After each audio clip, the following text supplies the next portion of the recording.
안녕하십니까. 맥체인 성경 읽기 여호수아 8장, 시편 139편, 예레미야 2장, 마태복음 16장. 첫 번째, 여호수아 8장 아이성 회복과 순종의 회복. 본문 이해에 도움이 되는 배경과 맥락을 소개합니다. 여호수아 8장은 아간의 죄로 인해 실패했던 아이성 전투가 하나님의 지시대로 이루어져 승리로 바뀌는 장면을 보여줍니다. 하나님께서는 이번에는 너는 아이성 뒤에 복병을 둘지니라 하시니, 이에 여호수아가 일어나서 군사와 함께 아이로 올라가려 하여 용사 3만 명을 뽑아 밤에 보내며 라고 전략적 명령을 주시며 이스라엘이 이를 철저히 따릅니다. 전쟁의 모든 전개는 하나님의 명령대로 이루어졌고, 여호수아는 아이 왕을 죽이고 성을 불태우며 하나님의 명령을 실행합니다. 후반부에는 에발산과 그림신 산에서 율법을 낭독하며 백성 전체가 하나님의 언약을 재확인합니다. 이 본문은 재회개 이후의 회복, 하나님의 말씀에 따른 철저한 순종, 그리고 언약 공동체로서의 정체성을 다시 세우는 과정을 보여줍니다.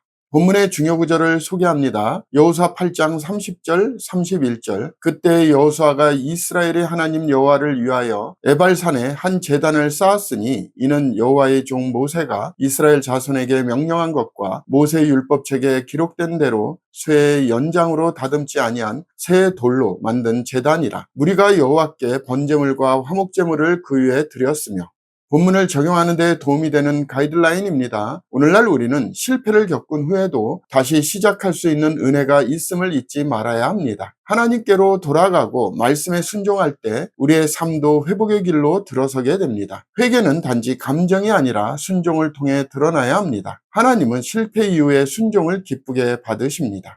두 번째, 시편 139편, 전지전능하신 하나님의 친밀하심. 본문 이해에 도움이 되는 배경과 맥락을 소개합니다. 시편 139편은 다윗이 하나님의 전지, 전능, 무소부재하심을 찬양하며 동시에 그 하나님이 나를 지으시고 아심을 고백하는 깊은 개인적 묵상입니다. 주께서 나를 살펴보셨으므로 나를 아시나이다. 내 형질이 이루어지기 전에 주의 책에 다 기록되었나이다 라는 구절들은 하나님의 주권과 생명의 시작에 대한 깊은 신학적 사유를 담고 있습니다. 하나님은 나의 마음, 행동, 생각을 아시며 내가 어디로 피하든지 거기 계십니다. 이 시편은 단지 하나님의 위대함을 찬양하는 데 그치지 않고 죄악과 교만한 자를 미워하는 고백, 그리고 나를 살피사 내 마음을 아시며 라는 회개와 헌신의 기도로 마무리됩니다. 하나님과 인간의 관계에서의 가장 내밀한 부분을 노래하는 시편입니다.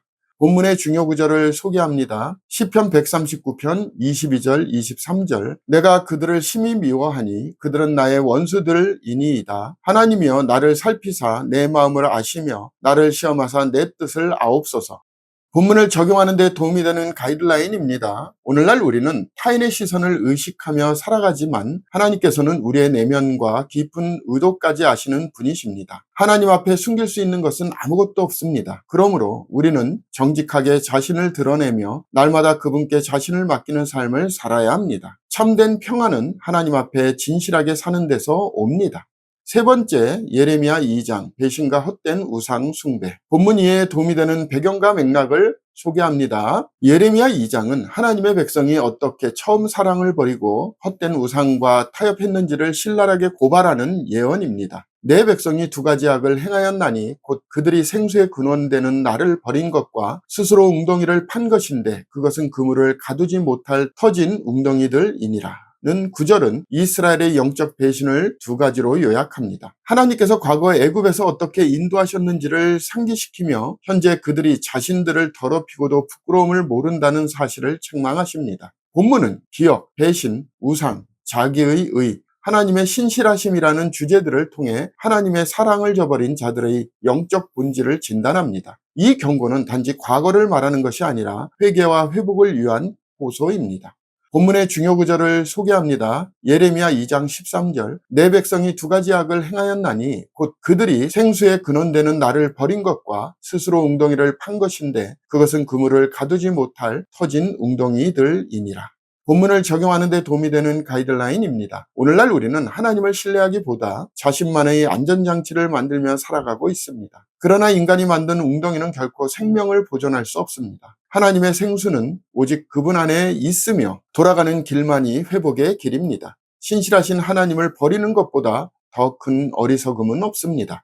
오늘의 마지막 본문 마태복음 16장 그리스도의 정체성과 제자도의 본질, 본문 이해에 도움이 되는 배경과 맥락을 소개합니다. 마태복음 16장은 베드로의 신앙 고백과 예수님의 순환 예고, 그리고 제자도에 대한 가르침으로 구성되어 있습니다. 예수님께서 너희는 나를 누구라 하느냐라고 물으셨을 때 베드로는 주는 그리스도시요 살아계신 하나님의 아들이시니이다 라고 고백합니다. 이 신앙 고백 위에 예수님은 내가 이 반석 위에 내 교회를 세우리니 라고 하시며 교회의 정체성과 권위를 언급하십니다. 그러나 곧이어 예수님의 고난과 죽음을 들은 베드로가 그것을 만류하자 예수님은 사단아 내 뒤로 물러가라고 책망하십니다. 그리고 이어지는 말씀에서 자기를 부인하고 자기 십자가를 지고 나를 따를 것이니라며 제자도의 본질을 가르치십니다. 이 본문은 예수님의 정체성, 교회, 십자가, 자기 부인의 관계를 심층적으로 제시합니다.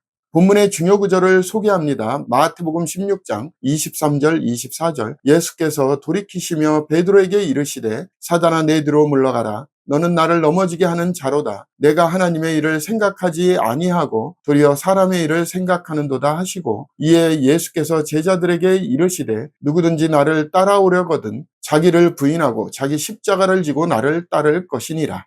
본문을 적용하는 데 도움이 되는 가이드라인입니다. 오늘날 우리는 예수님을 따르되 십자가 없는 신앙을 원할 때가 많습니다. 그러나 진정한 제자는 자기를 내려놓고 주님의 길을 따르는 사람입니다. 그 길은 고난이 따를 수 있지만 부활의 영광도 함께 약속되어 있습니다. 믿음은 고백에 머무르지 않고 삶으로 증명되어야 합니다.